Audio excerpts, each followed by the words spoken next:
Hi guys, welcome back to the Baseline. Some sad news out of Kentucky. A tragic shooting happened at a Kentucky church, and we're going to try to unpack everything here in just this moment. So just imagine just before the sirens, just before the tweets, before the cameras show up, while silence gets shattered here. And on July 13th, this all happened in Lexington, Kentucky. That silence, it really shattered hard. A traffic stop that turned into a shootout, and then it turned into a carjacking. Then there was a massacre on church grounds of all places. And this isn't a gang war. This wasn't a robbery of any kind.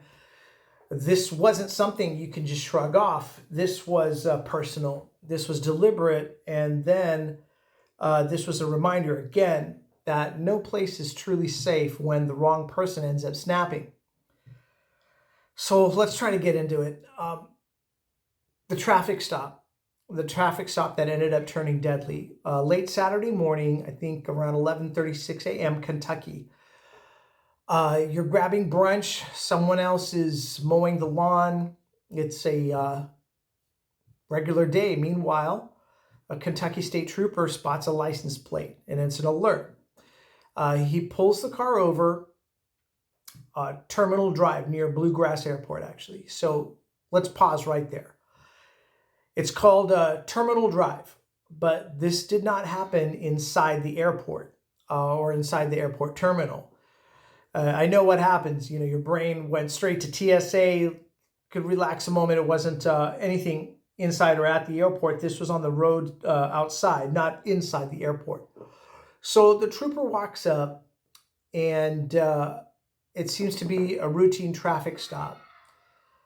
But no, it wasn't. Bam, man. The trooper is shot at, and right there on the side of the road, he gets shot. The shooter flees.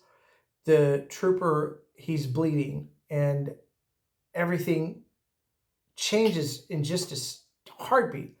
And I think that's the scariest part about being a police officer. That's a subject we'll talk about. But the carjacking in the church, now it gets into a carjacking. So now the suspect's gone, vanished, but not for long. A few minutes later, he's on Bellawood Drive. And another vehicle ends up getting carjacked. And no one's injured, thank goodness, in regards to the carjacking. But imagine the fear. Someone just yanked you from your car and they've already shot a police officer. And not that it can get any darker, but it gets darker. The suspect drives to Richmond Road Baptist Church. A church. And not a mall, not a bar. This is a place where people go specifically to feel safe. It's a sanctuary to pray, to breathe, to exist with God. And this guy, man, he opens fire again. Now, these are the type of wounds that just don't heal. You know, 4 people are shot. 2 of them didn't make it, guys. Christina Combs, age 32, and Beverly Gumm, 72, have passed away right there on the church property. The other 2 were men that were shot. One is in critical condition right now, and the other one is stable. But think about this, right? Not just numbers. These were people, not just female victims or male victims. They're real victims. Christina and Beverly, with real names, real lives, real families, a daughter, a grandmother. They went to church, and I don't know, man. It's hard to even talk about this, but police tracked the suspect to the church, and 3 Lexington officers, they end up in a confrontation. Gunfire ensues, and the shooter is hit and killed. It's over, kind of, because even when the shooter dies, the pain keeps echoing, doesn't it? Like, the trooper is still recovering from the gunshot after he pulled over the car. The church is still grieving, and those officers now living with the memory of the moment, when they had to pull that trigger. Now, here's the twist to all this is whether or not there was some personal connection to anything. And police think the shooter may have had a personal connection to the people at the church. That means this wasn't just a random act of violence. This was just or this wasn't just a madman on the loose. This may have been a targeted attack. And this man might have known the people and might have shared a pew with them. I mean, broken bread with them, and still pulled the trigger. And that kind of betrayal, it really, if all of this doesn't hit hard enough, that hits different, because when danger knows your name, there's nothing anybody can do, right? And there's an aftershock and an aftermath we have to come to grips with now. The Kentucky State Police Critical Incident Response Team is the leading main investigation team on this. And Lexington's Public Integrity Unit is reviewing the officers involved. And these cops fired shots. They all had body cams on, and all are on administrative assignment. And I think that's standard procedure. No one's pointing fingers at the police officers, obviously, but they need time to cool off. But in cases like this, every shot gets reviewed, every second gets dissected, and it all matters, right? Even when you're wearing the badge, it's such a high standard. They have to scrutinize everything. Now, there were some bystanders who became heroes here. Amid all the horror, something beautiful did happen when the trooper got shot. Civilians stopped to help.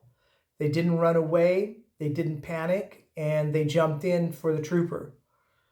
Strangers and regular people. And these are the people, the kind who work at checkout lines, coach Little League, keep spare Band-Aids in their glove boxes. And they were the first responders for this police officer. And man, that is what genuine courage looks like. Sometimes it doesn't wear a cape. Sometimes it wears jeans and a t-shirt. But thank goodness for those people. And then comes a question, man, that we're always left with. It's a question that never dies. And, why did he do it? How did he get the gun? What happened before all this exploded? Why the church of all places? Why those particular people? And the big one, how do we keep ending up here again? And we've seen this movie so many times in so many cities. And now we have new names and just terrible endings. So are we just waiting for the next one now? I don't know, but this is a kind of a weird normal that we live in, because if a church is no longer sacred, my goodness, what is? I don't know. But here's the part that is probably not going to make the news, but it's about the community, the people who helped, the officers who acted so fast and so bravely, and who protect all of us, and the civilians who showed up. And I still believe in my heart that that's the real America, the real United States.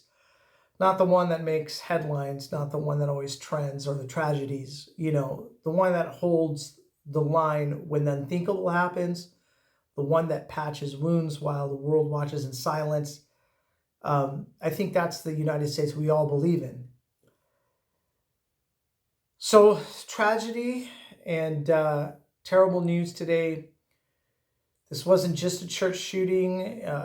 These things always hold up a mirror, and it holds it up to all of us, I think, and showing us just how fragile things really are, showing us how fast peace can turn into panic. The shooter is dead, but the grief is still very much alive. So if you do one thing today, try not to scroll past this. Don't numb yourself. Don't look away. Don't act like it's the new normal. Feel it, name it, change something because if this is the new normal, we've already lost more than lives. And a lot of times it feels like we've lost our way. So that's what's happening right now in Kentucky. And drop your comments in the section below. And we'll catch you on the next round, guys.